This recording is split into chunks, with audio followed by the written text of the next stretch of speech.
Hello friend, তোমরা সবাই কেমন আছো? আশা করি সবাই ভালো আছো। বন্ধুরা, আজকের ভিডিওতে আমরা 15টি গুরুত্বপূর্ণ জিকে প্রশ্ন নিয়ে তোমাদের সঙ্গে আলোচনা করব।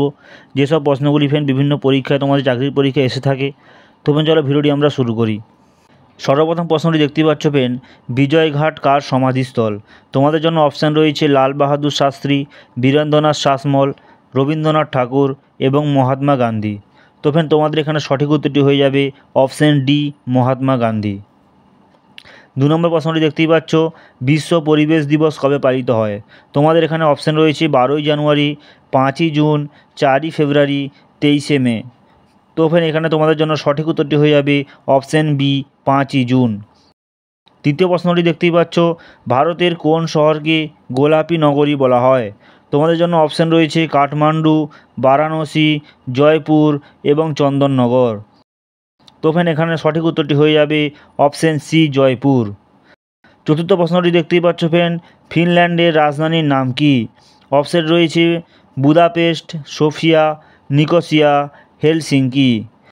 তো ফ্রেন্ড, এখানে তোমাদের জন্য সঠিক উত্তরটি হয়ে যাবে অপশান ডি, হেলসিঙ্কি। 5 নম্বর প্রশ্নটি দেখতেই পাচ্ছ, 2010 সালে দাদা সাহেব ফালকে পুরস্কার কাকে প্রদান করা হয়? অপশান রয়েছে কে বালচন্দর, বল্লভভাই প্যাটেল, ভগৎ সিং এবং মহাত্মা গান্ধী। তো ফ্রেন্ড, তোমাদের জন্য সঠিক উত্তরটি হয়েছে অপশান এ, কে বালচন্দর। 6 নম্বর প্রশ্নটি দেখতেই পাচ্ছ, জাতীয় সংহতি দিবস কবে পালিত হয়? তোমাদের জন্য অপশানটি রয়েছে 10ই ফেব্রুয়ারি, 22শে জানুয়ারি, 31শে অক্টোবর এবং দেখতে পাচ্ছ 14ই সেপ্টেম্বর। তো ফ্রেন্ড, এখানে সঠিক উত্তরটি হয়ে যাবে অপশান সি, 31শে অক্টোবর। 7 নম্বর প্রশ্নটি দেখতেই পাচ্ছ ফ্রেন্ড, ফেসবুকের আবিষ্কার কে করেন? অপশান রয়েছে mark Zuckerberg, Henry Luis, David Cameron এবং পিটার হেলেন। তো ফ্রেন্ড, এখানে সঠিক উত্তরটি হয়ে যাবে অপশান এ, মার্ক জুকারবার্গ। 8 নম্বর প্রশ্নটি দেখতেই পাচ্ছ, নেটোর প্রধান কার্যালয় কোথায় অবস্থিত? অপশান রয়েছে জার্মানি, প্যারিস, ব্রাসেলস এবং লন্ডন। তো ফ্রেন্ড, এখানে সঠিক উত্তরটি হয়ে যাবে ব্রাসেলস। 9 নম্বর প্রশ্নটি দেখতে পাচ্ছ ফ্রেন্ড, 2011 সালে বিশ্বকাপ ক্রিকেটের final man of the match কে হন? অপশান রয়েছে মহেন্দ্র সিং ধোনি, গৌতম গম্ভীর, যুবরাজ সিং এবং বীরেন্দ্র সেহবাগ। তো ফ্রেন্ড, এখানে সঠিক উত্তরটি হয়ে যাবে অপশান এ, মহেন্দ্র সিং ধোনি। 10 নম্বর প্রশ্নটি দেখতেই পাচ্ছ, ভারত ও পাকিস্তান দুই দেশেরই সর্বোচ্চ নাগরিক সম্মান পান কোন ব্যক্তি? অপশান রয়েছে অনির্বাণ সেন, মোরারজি দেশাই, সুকান্ত সরকার, সৌরভ ওঝা। তো ফ্রেন্ড, এখানে সঠিক উত্তরটি হয়ে যাবে মোরারজি দেশাই।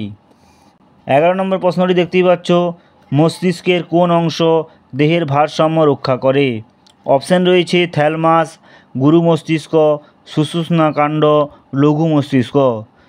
তবে এখানে সঠিক উত্তরটি হয়ে যাবে অপশান ডি, লঘু মস্তিষ্ক। 12 নম্বর প্রশ্নটি দেখতেই পাচ্ছ ফ্রেন্ড, দাবা খেলার উৎপত্তি কোথায় হয়েছিল? তোমাদের জন্য অপশান রয়েছে ইরানে, ভারতে, ইংল্যান্ডে এবং কাতারে। তবে এখানে সঠিক উত্তরটি হয়ে যাবে অপশান বি, ভারতে। 13 নম্বর প্রশ্নটি দেখতেই পাচ্ছ, ফুটবল খেলায় গোলপোস্টের উচ্চতা কত? এখানে অপশান রয়েছে 9 ফুট, 7 ফুট, 8 ফুট এবং 5 ফুট। তবে এখানে সঠিক উত্তরটি হয়ে যাবে অপশান সি, 8 ফুট। 14 নম্বর প্রশ্নটি দেখতেই পাচ্ছ, ভারতের মধ্যে কে সর্বপ্রথম নোবেল পুরস্কারে ভূষিত হয়েছিলেন? তবে এখানে অপশান রয়েছে রবীন্দ্রনাথ ঠাকুর, মাইকেল মধুসূদন দত্ত, বঙ্কিমচন্দ্র চট্টোপাধ্যায় এবং কাজী নজরুল ইসলাম। তবে এখানে সঠিক উত্তরটি হয়ে যাবে অপশান এ, রবীন্দ্রনাথ ঠাকুর। 15 নম্বর প্রশ্নটি দেখতেই পাচ্ছ, ভারতে গোলাপি বিপ্লব কার সঙ্গে সম্পর্কিত? এখানে অপশান রয়েছে গম উৎপাদন, ধান উৎপাদন, ডিম উৎপাদন এবং মাছ উৎপাদন। তো ফ্রেন্ড, এখানে সঠিক উত্তরটি হয়ে যাবে অপশান সি, ডিম উৎপাদন। তো ফ্রেন্ড, তোমরা 15টি প্রশ্নের মধ্যে কতগুলি প্রশ্নের উত্তর সঠিক দিতে পেরেছো তা অবশ্যই কমেন্ট বক্সে জানাও এবং ভিডিওটি ভালো লাগলে লাইক করো, বন্ধুদের মাঝে শেয়ার করো এবং এরকম মজার মজার ভিডিও পেতে আমাদের চ্যানেলটি সাবস্ক্রাইব করে পাশে থাকো। দেখা হবে পরবর্তী ভিডিওতে।